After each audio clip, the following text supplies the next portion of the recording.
My name is Dr. Kenneth R. Hogstrom.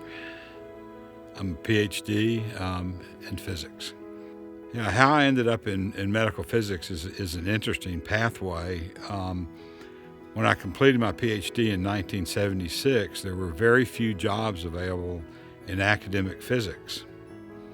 But I was fortunate in that I received an offer to join an experimental project in Los Alamos, New Mexico, where they were studying the use of pion beams for radiation therapy. Really, my major impact was when I went to MD Anderson in 1979, and at that point in time, electron beam therapy was coming into age due to a lot of evolving technologies. I had a great career at MD Anderson, 26 years. I loved it, but I felt like it was time for a change.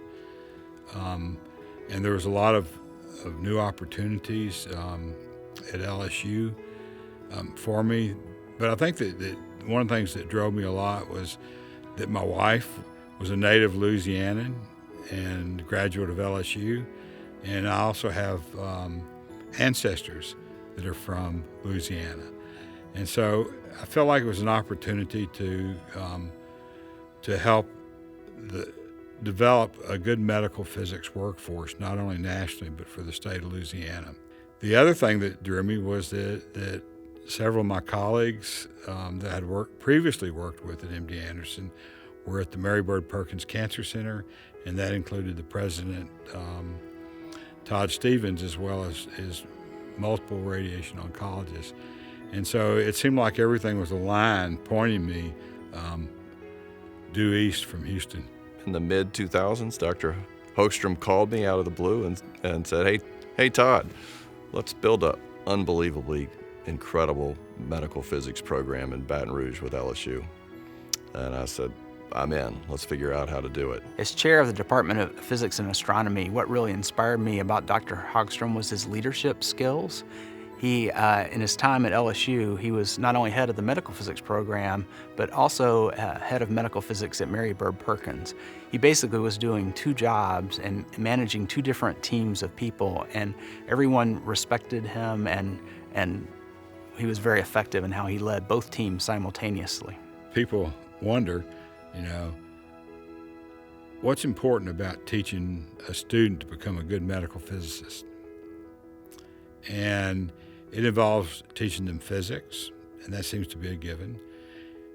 It involves teaching them things about medicine, that seems to be a given. But the medical physicist is the one person on the treatment team that's relied on for technology.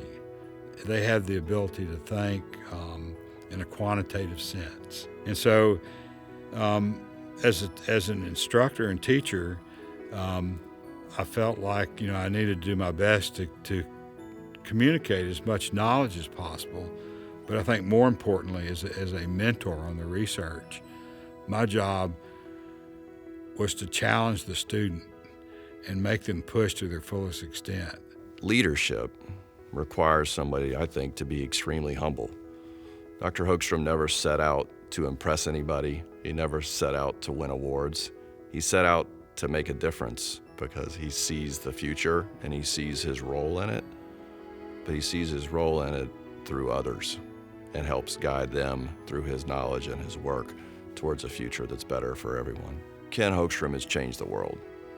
The work he's done in originating science on his own, in his own mind, and his ability to translate that through education and mentorship.